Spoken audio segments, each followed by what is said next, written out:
الحمد لله كفى وسلام على عباده الذين اصطفى أما بعد. أعوذ بالله من الشيطان الرجيم. بسم الله الرحمن الرحيم.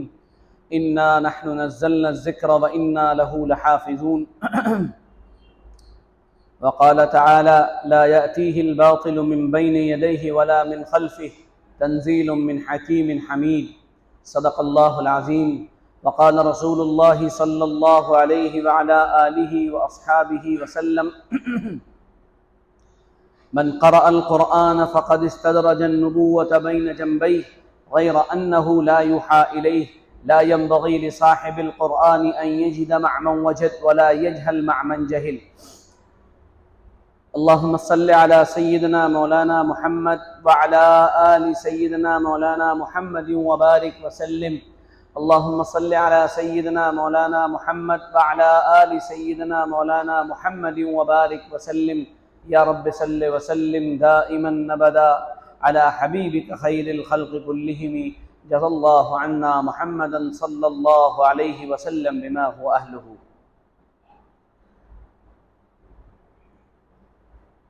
قرآن پاک اللہ تعالیٰ کا ساری انسانیت کے لیے آخری پیغام ہے اور آخری میسج ہے، اور وہ زندگی کا آخری دستور ہے جس کے بعد کسی دستور کی، کسی قانون کی اور کسی زندگی گزارنے کے طریقے کی ضرورت نہیں ہے۔ آج کی اس چھوٹی سی محفل میں دو تین اہم چیزیں ڈسکس کی جائیں گی، ان پر بات کی جائے گی۔ وہ اس معنی کر بہت اہم ہے کہ اس وقت قرآن پاک کے سلسلے میں جو کچھ دنیا میں ہو رہا ہے وہ کیوں ہو رہا ہے، اس کے پیچھے کیا وجوہات ہیں، اور اس وقت ہمیں کیا کرنے کی ضرورت ہے۔ سب سے پہلی بنیادی چیز تو یہ ہے کہ ہم کو یہ سمجھنا چاہیے کہ قرآن پاک کسے کہتے ہیں۔ عدم علم کا یہ حال ہے، نہ جاننے اور اگنورنس کی ایک ایسی دنیا میں ہم جی رہے ہیں۔ اگر ہم سے خود قرآن کے بارے میں سوال کیا جائے کہ قرآن کسے کہا جاتا ہے، تو اچھے اچھے لوگوں کو قرآن پاک کی تعریف نہیں معلوم ہوتی، قرآن کی ڈیفینیشن ان کے علم میں نہیں ہوتی ہے۔ قرآن کہا جاتا ہے المنزل علی الرسول، اللہ کا وہ کلام جو محمد الرسول اللہ صلی اللہ علیہ وسلم پر نازل ہوا، المکتوب فی المصاحف، اور اس کو باقاعدہ لکھا گیا، المنقول عنہ نقلا متواترا بلا شبہۃ، اور جناب نبی کریم صلی اللہ علیہ وسلم سے لے کر آج تک یعنی ہم تک وہ قرآن بالکل اسی طرح من وعن ایز اٹ از چلتا چلا آ رہا ہے۔ اس کے اندر کوئی فرق نہیں آیا، اس کا زبر زیر بدلا نہیں، اس کے نقطے بدلے نہیں، ہر چیز کو اللہ تعالیٰ نے محفوظ کر دیا ہے۔ اور یہ محفوظ اس لیے ہے، قرآن محفوظ اس لیے ہے کہ قرآن پاک کی حفاظت کی ذمہ داری اللہ تعالیٰ نے اپنے ذمہ لی ہے۔ انا نحن نزلنا الذکر وانا لہ لحافظون، ہم نے ہی اس قرآن کو نازل کیا ہے اور ہم ہی اس کی حفاظت کریں گے۔ یقینی طور پر اگر اس کی حفاظت کی ذمہ داری ہمیں اور آپ کو دی جاتی تو ہم بہت سی چیزوں کی طرح اسے بھی بدل چکے ہوتے۔ قرآن کے ہوتے ہوئے ہم نے اپنے اعمال کو بدل دیا، قرآن کے ہوتے ہوئے ہم نے اپنے اشغال بدل ڈالے، قرآن کے ہوتے ہوئے ہم نے اپنے رسم و رواج بدل ڈالے، قرآن کے ہوتے ہوئے ہم نے اپنی زندگی گزارنے کے ڈھروں کو بدل ڈالا۔ تو اگر قرآن کی حفاظت ہمیں دی جاتی تو ہم اس میں بھی فیروز آباد کی زبان میں کھٹ پیش ضرور کر دیتے کچھ نہ کچھ۔ اب قرآن پاک چونکہ اس کی حفاظت اللہ کے ذمے ہے تو وہ بدلا نہیں گیا، لیکن ایسا نہیں ہوا کہ قرآن پاک کو بدلنے کی کوشش نہ کی گئی، ایسا نہیں ہوا کہ قرآن پاک پر حرف گیری کی کوشش نہ کی گئی۔ غیروں نے جو کیا وہ بات کی بات ہے، پہلے ہم اپنوں کی داستانیں سنائیں گے کہ اپنے لوگوں نے قرآن پاک کو کیسے بدلنے کی کوشش کی۔ سب سے پہلے بنیادی طور پر یہ سمجھنا چاہیے کہ قرآن پاک کو جو بدلا جاتا ہے یا بدلنے کی جو کوشش ہوتی ہے اس کو کیا کہتے ہیں؟ عربی زبان میں اس کو تحریف کہا جاتا ہے، بدلنا۔ قرآن پاک میں 3 طرح سے تحریفات کی کوشش کی گئی، یا یہ کہیے قرآن پاک میں تحریف کی 3 شکلیں ہیں، لیکن وہ تینوں شکلیں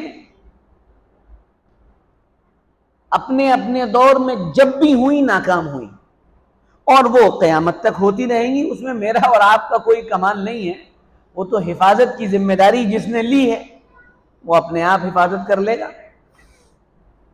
ہاں، یہ بات بالکل یقینی ہے کہ وہ اپنے دین یا اپنی شریعت یا کلام پاک یا احادیث مبارکہ ان سب کی حفاظت کے لیے انسانوں ہی کو کھڑا کرتا ہے۔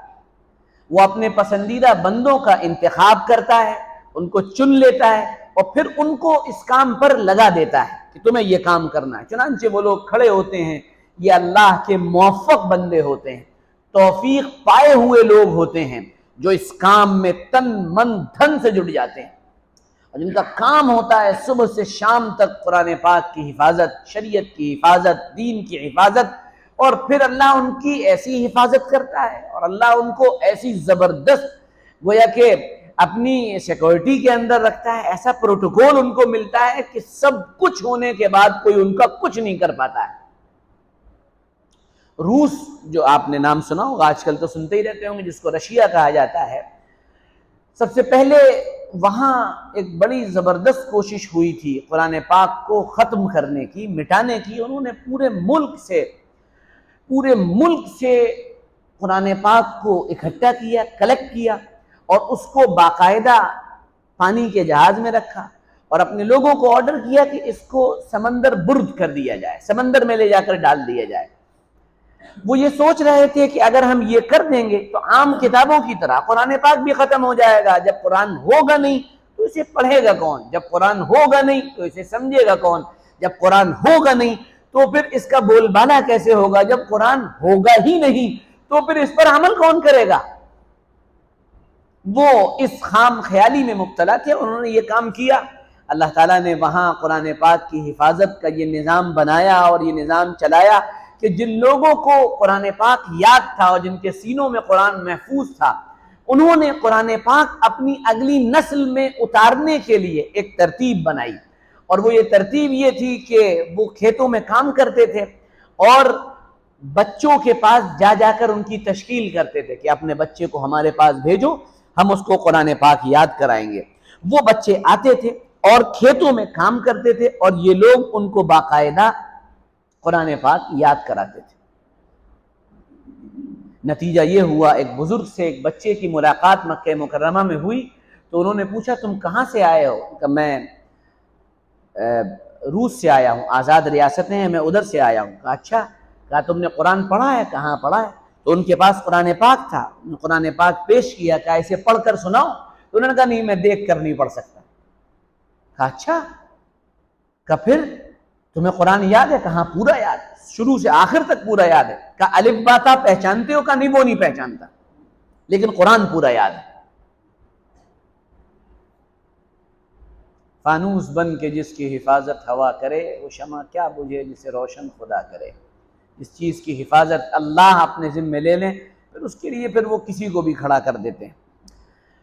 تو دراصل قرآن پاک کی یہ حفاظت اللہ رب العزت کا ایک طاقتور عمل ہے جو دنیا میں ہر علاقے میں اپنے اپنے دور میں ہوتا رہا ہے۔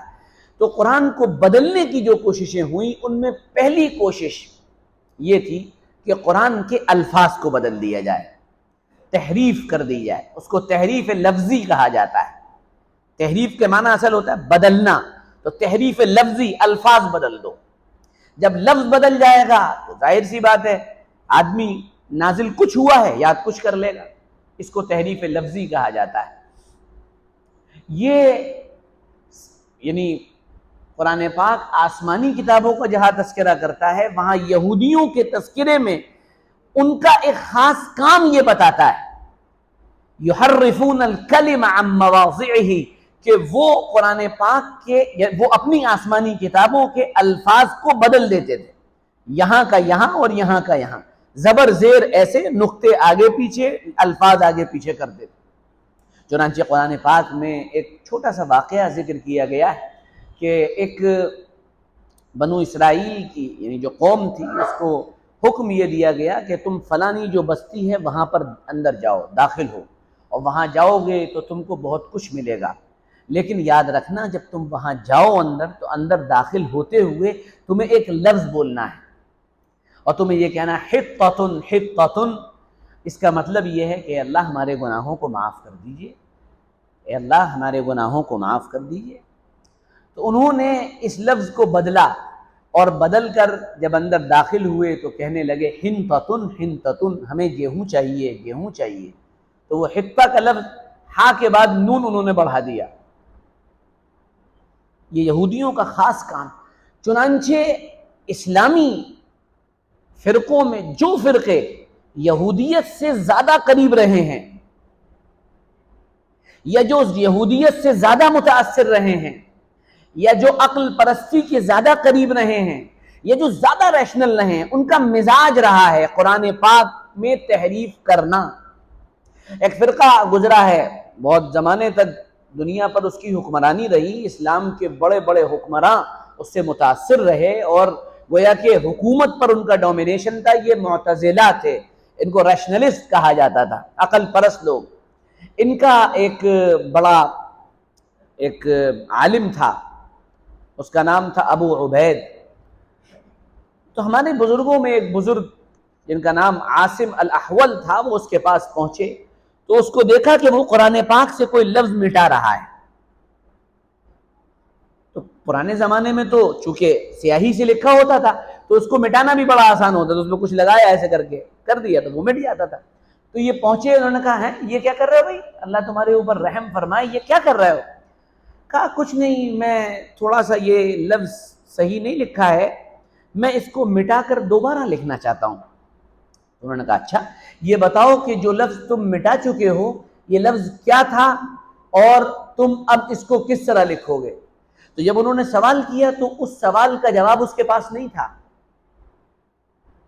یعنی یہ الفاظ کو مٹا دینے کی کوشش سو کالڈ مسلمانوں کی طرف سے تھی، سو کالڈ مسلمان اس میں شامل تھے۔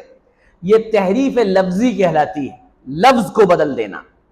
دوسرا ایک کام ہوتا ہے، وہ ہوتا ہے لفظ تو ویسے کے ویسے ہی رکھا جائے،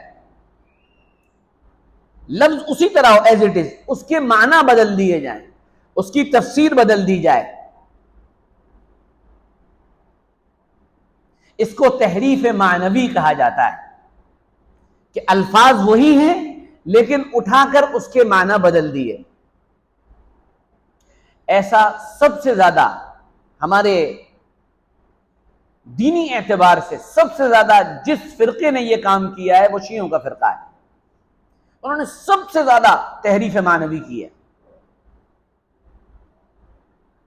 کہیں کوئی لفظ لکھا ہوا ہے، اس لفظ کے معنی الگ ہیں، انہوں نے فوراً اٹھایا، بدلا اور کہا کہ اس لفظ سے مراد حضرت علی رضی اللہ عنہ۔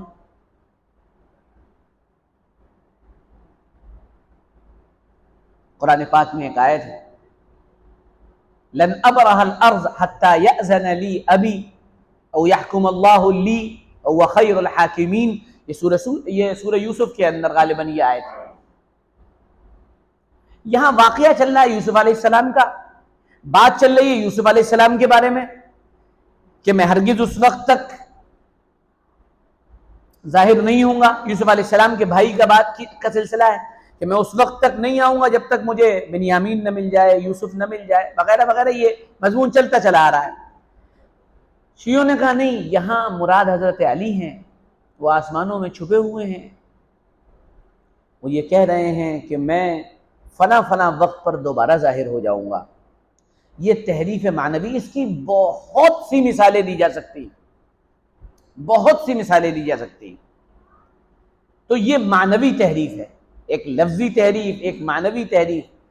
اور تحریف کی تیسری شکل یہ ہے کہ قرآن اور حدیث میں جہاں جو الفاظ جن معنی کے لیے استعمال ہوئے ہیں ان کو اپنی خواہشات کے مطابق ڈھال لینا. صاحب ہماری مرضی یہاں پر اس آیت سے یہ ہے، اب ہم اس سے یہ مراد لیں گے. ایسا بھی بہت ہوا ہے اور یعنی آج بھی ہو رہا ہے. میں ایک مثال دیتا ہوں آپ کو. یہ ہندوستان کے ایک عالم ہیں، انہوں نے اپنے بیان میں کہا، کسی نے ان سے سوال کیا کہ اللہ کے علاوہ کسی اور سے مدد مانگنا تو جائز نہیں، مدد تو صرف اللہ سے مانگی جائے گی، دعا صرف اللہ سے کی جائے گی. تو انہوں نے کہا کہ نہیں، اللہ کے علاوہ اللہ کے غیر سے بھی مدد مانگی جاتی. سوال کرنے والے نے سوال کیا کہ اس پر حضرت کوئی دلیل ہے؟ کہا دلیل میں دے رہا ہوں. کا دلیل کیا ہے؟ قرآن پاک میں اللہ نے ارشاد فرمایا وَاسْتَعِینُوا بِالصَّبْرِ وَالصَّلَاةِ، نماز اور صبر سے مدد مانگو. تو وہ کہنے لگے کہ نماز اور صبر یہ اللہ تو نہیں ہے؟ انہوں نے کہا نہیں ہے. خدا تو نہیں ہے؟ کہا نہیں ہے. کہا جب خدا نہیں ہے اور اللہ کیا فرما رہا ہے کہ ان دونوں سے مدد مانگو، تو اس کا مطلب غیر سے مدد مانگی جا سکتی ہے. جب نماز اور صبر سے مدد مانگی جا سکتی ہے تو پیر صاحب سے بھی مدد مانگی جا سکتی ہے، مزاروں سے بھی مدد مانگی جا سکتی ہے، طاق سے بھی مدد مانگی جا سکتی ہے، موم بتیاں جلا کر بھی مدد مانگی جا سکتی ہے، اگربتیوں سے بھی مدد مانگی جا سکتی ہے. لیکن وہ اللہ کا بندہ یہ بھول گیا کہ اللہ کے سامنے بھی پیش ہونا ہے. جواب مریدوں کو نہیں دینا ہے، مرید جواب تھوڑی مانگیں گے، مرید تو ہدیہ دیں گے. جواب اللہ کو دینا ہے. یہ بات کون کہہ رہا ہے کہ نماز اور صبر سے مدد مانگو؟ یہ بات تو اللہ فرما رہا ہے نا، نماز اور صبر سے مدد مانگو. تو اس کا مطلب یہ اللہ کا حکم ہوا اور اللہ اس راستے سے مدد فرماتا ہے. اب جب اللہ کا حکم ہے، براہ راست صاف صاف حکم ہے، تو پھر اب اس میں کوئی بات ہی نہیں رہی.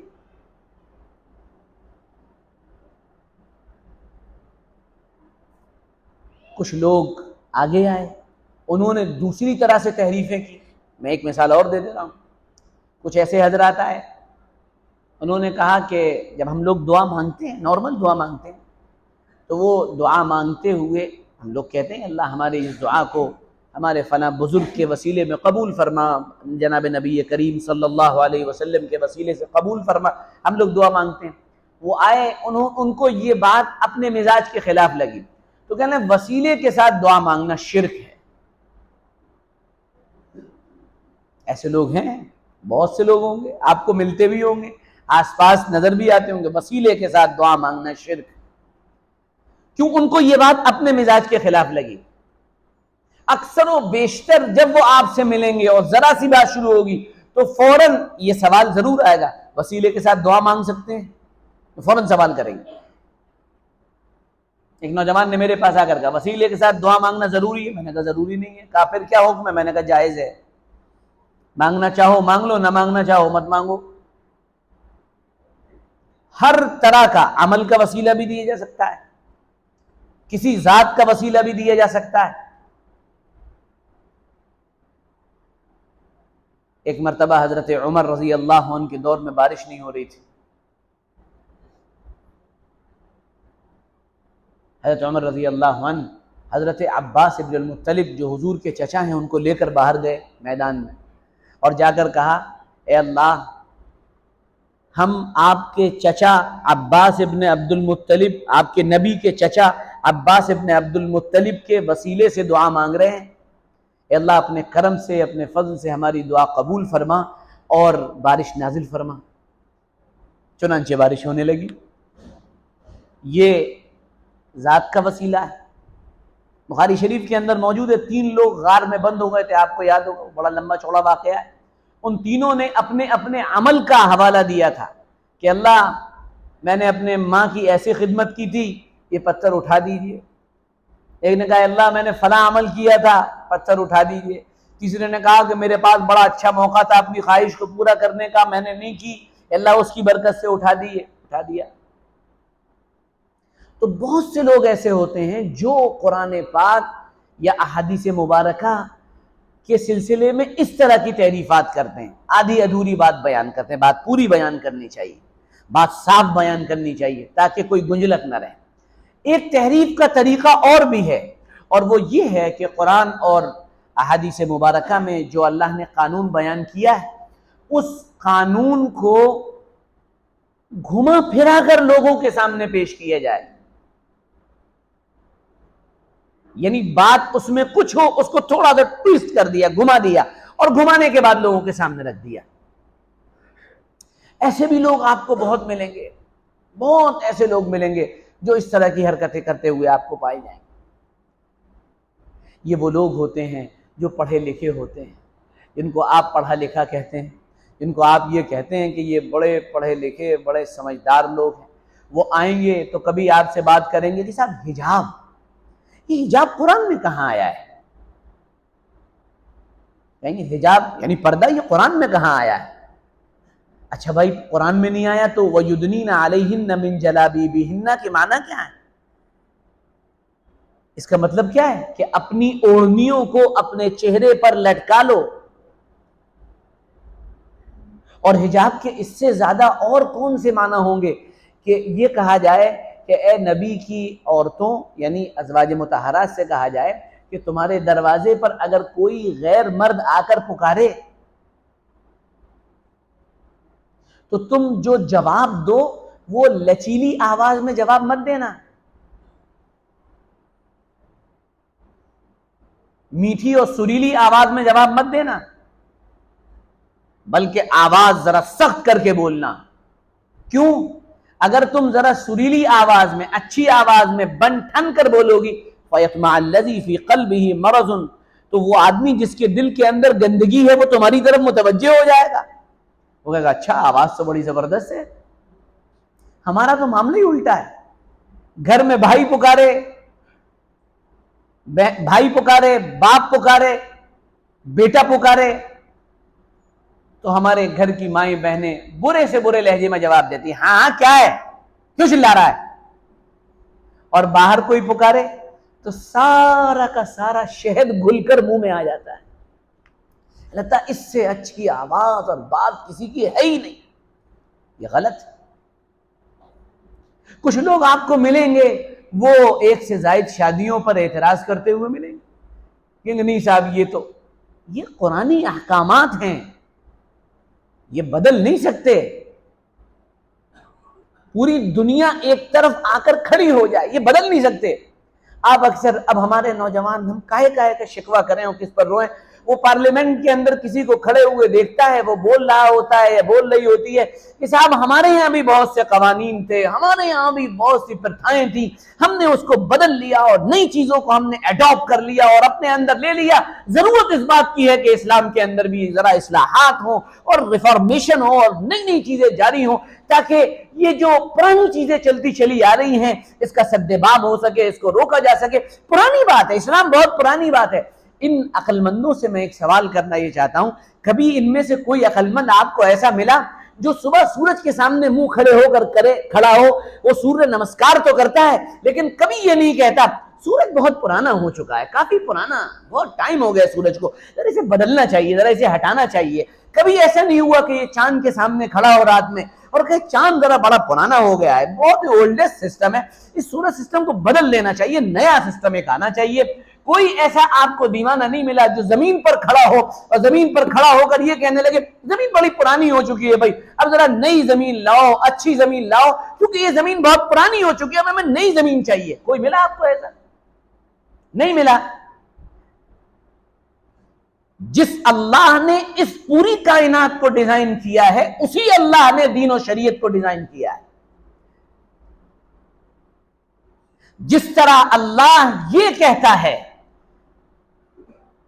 کہ اے میرے بندوں تم ایک بار نہیں، دو بار نہیں، بار بار اپنی نگاہ کو آسمان پر لے جاؤ، فارجع البصر کرتین ينقلب الیک البصر خاسئا وهو حسیر، تم بار بار دیکھو آسمان کی طرف اور وہاں پر کوئی کمی ذرا نکال کر بتاؤ، اس پورے نظام کے اندر ذرا انگلی رکھ کر بتاؤ. اسی طرح ہم یہ کہتے ہیں اور بار بار یہ بات کہتے ہیں, ایک بار نہیں 10 بار کہتے ہیں اور ڈنکے کی چوٹ پر کہتے ہیں کہ جس طرح اس اللہ کے بنائے ہوئے کائنات کے نظام میں کوئی گڑبڑ نہیں, کوئی انگلی نہیں رکھ سکتا, بالکل اسی طرح اسلام کا اللہ کی طرف سے دیا ہوا عطا کیا ہوا شریعت کا یہ نظام ہے. اس کے اندر جس میں بھی دم ہے وہ ذرا اعتراض کر کے دکھائے. اعتراض تو آپ کر لیں گے, اس کی کوششیں بھی کر لیں گے اور ہو رہے ہیں, لیکن کیا وہ اعتراض واقعی میں اعتراض ہے؟ کیا وہ اعتراض کیے جانے کے قابل ہے؟ کیا اس کو سوال مانا جانا چاہیے؟ اس پر بات ہونی چاہیے, اس پر ڈیبیٹ ہونی چاہیے. لیکن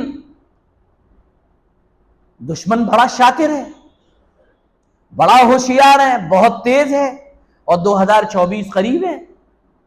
اسے معلوم ہے کہ کب کون سی چیز ہم کو باہر نکال کر لانی ہے, کب کون سا اپنا حربہ نکالنا ہے اور اس کے ذریعے سے پھر لوگوں کو دیوانہ اور پاگل بنانا ہے.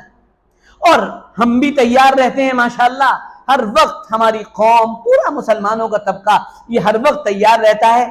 میرے محترم بھائیوں, آؤ ہمیں پاگل بناؤ, ہم تیار ہیں, پاگل بننے کے لیے تیار ہیں ہم بالکل. ہمارا تن گوش آپ دیکھیں گے دیوانوں کو, پاگلوں کو, پرجوش نوجوانوں کو, وہ پاگلوں کی طرح کبھی فیس بک پر کچھ لکھیں گے, کبھی فیس بک پر کچھ بولیں گے, کبھی یہاں کچھ بولیں گے, کبھی وہاں کچھ بولیں گے, کبھی یہاں کچھ لکھ دیں گے, کبھی اس سے بھڑ جائیں گے, کبھی اس سے بھڑ جائیں گے. ان کا کام یہ ہے. اور جتنا زیادہ آپ یہ کام کریں گے ہمارے بازیگر کو فائدہ اتنا ہی ہونا ہے. میں بار بار یہ بات کہتا ہوں, نجی مجلسوں میں, محفلوں میں آپ سے یہ بات کہتا ہوں, سب سے بڑی عقل مندی یہ ہے اپنا کام خاموشی سے کریے, اور الیکشن کے موقع پہ یہ کہہ دیے ہم کھیل ہی نہیں رہے. ہم نہیں کھیل رہے بھائی, ہم تو باہر ہیں, ہم تو اسپیکٹیٹر ہیں, ہم تو دیکھ رہے ہیں بھیا. جب آپ بیچ میں سے ہٹ جائیں گے, مقابلہ تو 2 ہی ٹیموں کے درمیان ہوتا ہے نا, مقابلہ 2 ٹیموں کے درمیان ہوتا ہے, ایک آپ ہیں, ایک بازیگر ہے. جب آپ بیچ میں سے ہٹ گئے تو مقابلے کے لیے سامنے بچا کون؟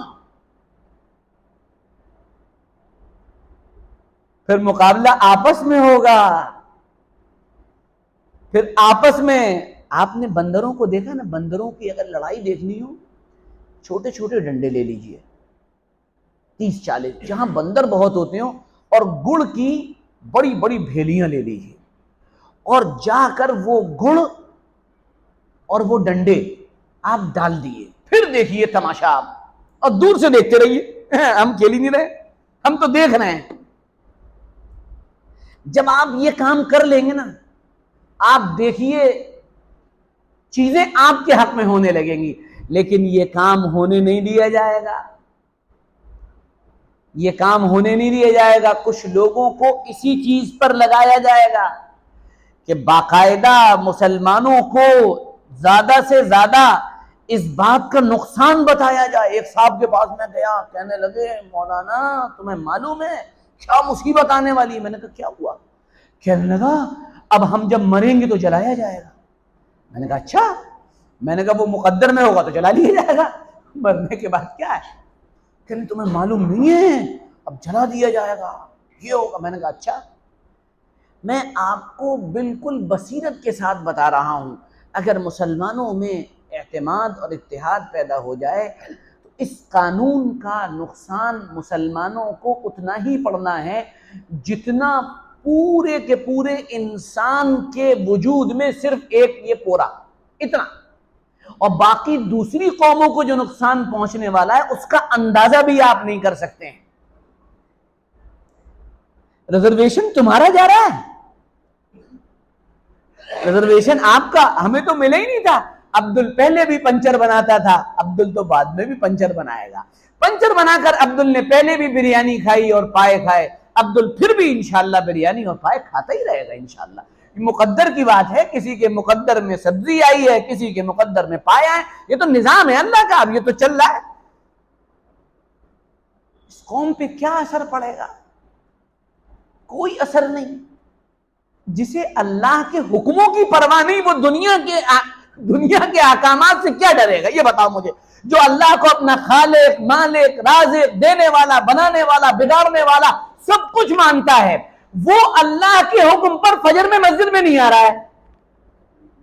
وہ یہ کہہ رہے نہیں آئیں گے، اور بولو کیا کر لو گے؟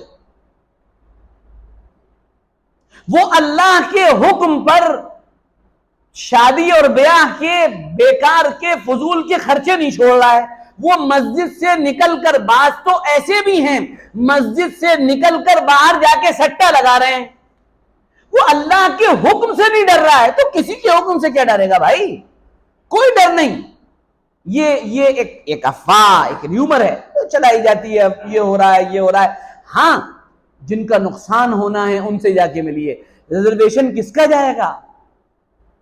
ہمارے ایس سی ایس ٹی کے جو بھائی ہیں ان کا جائے گا.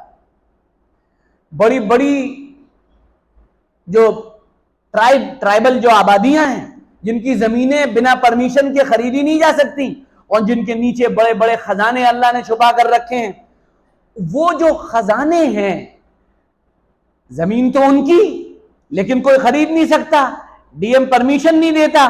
جب یہ قانون آئے گا تو کوئی بھی کہیں کی زمین خریدے گا. ہمارے دھنا سیٹ ساری زمینیں خریدیں گے، اس پر اپنے بڑے بڑے پروجیکٹ سیٹ کریں گے اور یہ سارا کا سارا طبقہ وہاں پر مزدور بنے گا اور مزدوری کرے گا. آپ کا کیا گیا؟ آپ کا کیا گیا؟ ہاں، یہ بات الگ ہے، عورت عدت نہیں گزارے گی. عورت عدت نہیں گزارے گی؟ ابھی تو عدت چوراہے پہ گزارتی ہے، گھر میں گزارتی ہے. عدت کہاں گزاری جاتی؟ چوراہے پہ، اس والے چوک میں. ساری جتنے لوگوں کے شوہر مر گئے عورتوں کے، وہ سب یہاں جمع ہیں. عورتیں کیا ہو گئے؟ عدت گزار رہے ہیں. عدت تو پردے کا کام ہے، وہ پردے میں بیٹھ کے گزار رہی ہے کہ صاحب اس کے بعد جو ہے وہ دوسرا نکاح نہیں ہو سکتا. کر کون رہا ہے؟ کر کس مائی کے لال میں ہمت ہے جو کر رہا ہے؟ پورے مجمع میں ہے کوئی مائی کا لال ایک شیر؟ سوچ بھی نہیں پاتا. سوچ بھی پہلے ختم ہو گئی ہے. کہاں دوسرا نکاح، کہاں تیسرا نکاح، کہاں چوتھا نکاح. رپورٹس یہ بتاتی ہیں کہ ایک سے زیادہ عورتیں رکھنے میں ہمارے ہندو بھائی مسلمانوں سے آگے. بیرسٹر اسد الدین اویسی صاحب نے اپنے ایک انٹرویو میں کہا تھا کہ ایک مرتبہ میں ایک جگہ ایئرپورٹ پر ایک ایم پی صاحب سے میری ملاقات ہوئی. میں نے کہا اور صاحب بخیر ہے؟ ٹھیک. بھابھی پہلے لمبی تھی، چھوٹی کیسے ہو گئی ہے؟ کہنا رہے آپ کیسی بات کر رہے ہیں؟ کہ نہیں مطلب میں یہ پوچھ رہا ہوں پچھلی مرتبہ جب آپ سے ملاقات ہوئی تھی تو تھوڑی لمبی تھی اور الگ تھی، یہ کچھ الگ ہیں اور کہاں چھانٹ ہو گئی ہے؟ کہاں رہ گئی؟ کہنا رہے آپ کیسے کمال کی بات کرتے ہیں؟ آپ جائیے حالات بگڑ جائیں گے. بھائی کیا کر رہے ہیں؟ جذبات سب جائیے کام کریے. ہمارا غریب بیچارہ مسلمان جو دوسری شادی کرنا چاہتا ہے یا کسی سے تعلق رکھنا چاہتا ہے، اس کے اوپر اللہ کا حکم. ارے یار نہیں، دوسری شادی بیوی کے ڈر سے نہیں کر پا رہا ہے، کسی کے ساتھ ناجائز تعلقات اللہ کے ڈر سے نہیں رکھ پا رہا ہے، تو یہ تو پھنسا ہوا ہے ویسے ہی. پہلے کون دوسری شادیاں کر رہا ہے؟ تو اس لیے یہ قرآن پاک کی جو کوشش ہے، یہ یعنی جو اس قانون کو بدلنے کی کوشش ہے، آپ کے کرنے کا کام محض اتنا ہے، صرف اتنا ہے. جو ای میل ایڈریس دیا گیا ہے، آپ پورے محلے میں کوشش کریں، جتنے لوگ موبائل چلاتے ہیں اس سے بار کوڈ اسکین کریں اور میل کر دیں. آپ یہ ہمارا کام ہو گیا، یہ ہم کر سکتے تھے، کر لیا. آگے علماء آپ سے کچھ کہیں، اگر سنجیدگی کے ساتھ غور کر کے آگے کوئی لاہ عمل بتائیں، آپ اس پہ عمل کر لیں، باقی اپنا کام جاری رکھیں.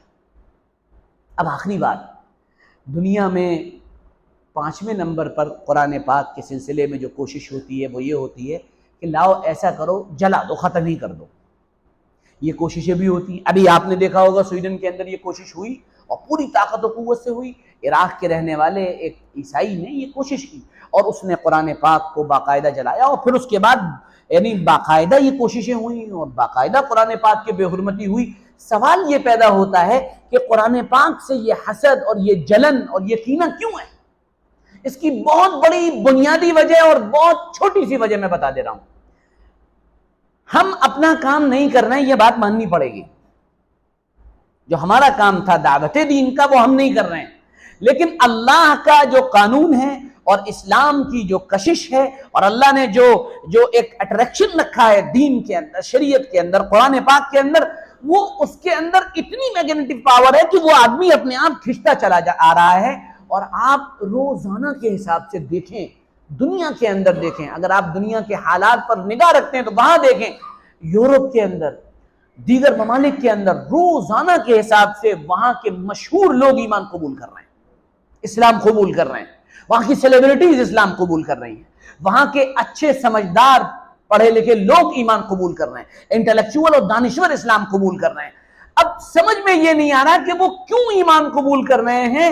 جو بھی ایمان قبول کرتا ہے وہ یہ کہتا ہے میں نے قرآن پڑھا اور میری زندگی بدل گئی، میں نے قرآن پڑھا اور میرے اندر تبدیلی آ گئی، میں نے قرآن پڑھا اور میں بدل گیا، میں نے قرآن پڑھا اور میں نے کنورژن کا راستہ اختیار کر لیا، میں نے قرآن پڑھا اور میں اللہ کے قریب آ گیا، میں نے قرآن پڑھا اور میں سجدوں میں جانے لگا، میں نے قرآن پڑھا اور مجھے بڑا سکون ملا، میں نے قرآن پڑھا تو نفسیاتی صحت ملی، میں نے قرآن پڑھا تو سائیکولوجیکلی میں فٹ ہو گیا، میں نے قرآن پڑھا تو میری جو دماغی پریشانیاں اور الجھنیں تھی وہ دور ہونے لگی، میں نے قرآن پڑھا تو اللہ رب العزت نے میرے اوپر رحم فرمایا۔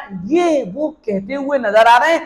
اب اس کا توڑ یا اس کا علاج کیا ہے کہ سامنے والا اریٹیٹ ہو جائے کہ یہی تو وہ کتاب ہے، یہی تو وہ کتاب ہے جس کے نتیجے میں یہ سب کچھ ہو رہا ہے۔ لاؤ، اب کسیانی بلی تو کھمبا ہی نوچتی نا، کیا کرے گی؟ انہوں نے کہا لاؤ قرآن کو جلا دو۔ ایک قرآن کو کیا جلاؤ گے؟ ایک بات پہ میں اپنی بات پوری کرتا ہوں۔ انگریزوں کے دور میں یہی ہوا، اس ملک میں انگریزوں نے قرآن پاک کو جلانا شروع کیا تو ہمارے بزرگوں میں ایک بزرگ ان کے پاس پہنچے، اپنے بچے کو لے کر پہنچے اور کہنے لگے یہ کیا کر رہے ہو؟ کہا یہ قرآن، اس کی وجہ سے لوگ بغاوت کرتے ہیں، یہ قرآن اس کی وجہ سے لوگ بگڑ جاتے ہیں، اس کی وجہ سے لوگوں کی زندگی کے اندر یہ خرابی آتی ہے، وہ خرابی آتی ہے، تو ہم نے یہ فیصلہ کیا ہے کہ اس قرآن کو جلا دیا جائے گا۔ تو ان بزرگ نے کہا کتنے قرآن جلاؤ گے؟ کہا سب جلا دیں گے جتنے مل جائیں گے۔ تو ان بزرگ نے اپنے بچے کو آگے کیا، کہا بیٹا ذرا سورہ یاسین پڑھ کر سنانا۔ اس نے پڑھنا شروع کر دی۔ کہا یہ کیا ہے؟ کہا یہ بچہ ہے اور اس کے سینے میں پورا قرآن محفوظ ہے۔ کہا اچھا پھر؟ کہا تم یہ والا قرآن تو جلا لو گے لیکن یہ قرآن اور ایسے لاکھوں قرآن جو چلتے پھرتے ہر جگہ ہیں، کیا تم ان کو جلا سکتے ہو؟ کیا تم ان کو ختم کر سکتے ہو؟ اب ہماری ذمہ داری صرف یہ رہ جاتی ہے کہ ہم دو کام کریں۔ نمبر ایک، اگر وہ قرآن پاک کو جلا رہے ہیں، اب ہماری ذمہ داری ہے کہ قرآن پاک کو پڑھنے والے بن جائیں۔ پڑھیں گے انشاءاللہ؟ ایک بار یہ ہلکا پھلکا انشاءاللہ سے کچھ نہیں ہوتا ہے۔ انشاءاللہ ایسا کرو کہ پتہ چلے کہ ہاں بیان ہو رہا ہے۔ آج سے ارادہ کریں کہ جنہوں نے قرآن نہیں پڑھا ہے وہ قرآن پڑھیں گے انشاءاللہ، اور انشاءاللہ ایسا والا کہ عورتوں والا نہیں ہونا چاہیے انشاءاللہ۔ یہ کہہ دیا اور پھر بھول گئے، نہیں پڑھا، ہم اس کو پڑھنے کی کوشش کریں گے، عمر چاہے جتنی بھی ہو گئی ہو۔ نمبر دو، جنہوں نے پڑھ لیا ہے وہ یہ ارادہ کریں کہ سمجھنے کی کوشش کریں گے انشاءاللہ۔ کرو گے انشاءاللہ کوشش؟ اور آخری بات یہ کہ ہم اس بات کی بھی کوشش کریں کہ ہم دین کو سمجھیں اور سیکھیں۔ یاد رکھیے اگلے 4-5 سال تک لگاتار یہ کام ہونا ہی ہونا ہے۔ آپ کے دین پر، شریعت پر، اسلام پر، اللہ پر، رسول پر، مرنے کے بعد کی زندگی پر، رسالت پر، آپ صلی اللہ علیہ وسلم کی ذات اقدس پر اور تقدیر پر، تقلید پر، ان سب چیزوں پر اعتراضات ہونے ہیں اور ہو رہے ہیں۔ اگر آپ کے پاس اس کا جواب نہیں ہوا تو سوال کرنے والا سوال کرے گا اور آپ خاموش بیٹھے ہوئے تماشائی بن کر دیکھتے رہیں گے۔ ہم نے آپ ہی کی مسجد میں الحمدللہ کوشش شروع کی اور بیان کے بعد ماشاءاللہ پہلے دن 30 لوگ آئے تھے، 35 لوگ آئے تھے، وہ دھیرے دھیرے کم ہوتے رہے۔ میں نے کہہ دیا تھا، میں نے بیٹا 35 آئیں، جب تک سبق پورا ہوگا، کتاب پوری ہوگی، یہ انشاءاللہ 10-12 رہ جائیں گے اور وہ 10-12 ہی اصل ہوں گے۔ الحمدللہ جن بچوں نے 5-7-8 دن بھی پڑھا ہے، آپ جتنے لوگ یہاں سن رہے ہیں ان سے اپنے آپ کو کمپیریزن کر لیے گا کھڑا کر کے، آپ کو پتہ چل جائے گا کہ 8 دن میں تبدیلی آئی کہ نہیں آئی۔ الحمدللہ رب العالمین، میں آپ سے درخواست کرتا ہوں اس موقع کو غنیمت جانیں اور آگے آئیں، اور یہ جو ہمارا دین کو سمجھانے کا ایک مشن ہے، ایک کوشش ہے، اس میں ہمارا ساتھ دیں، یہاں شرکت کریں۔ عشاء کی نماز کے بعد منڈے سے انشاءاللہ کلاس ہوگا، 9:40 سے کلاس شروع ہوتا ہے، 10:20 تک، بس 10 منٹ سوال جواب کے ہوتے ہیں۔ تو اللہ کا شکر ہے بہت ساری چیزیں الحمدللہ صاف ہو رہی ہیں، کلیئر ہو رہی ہیں، بچوں کو سمجھ میں آ رہی ہیں۔ اللہ ہم سب کو کہنے سننے سے زیادہ عمل کی توفیق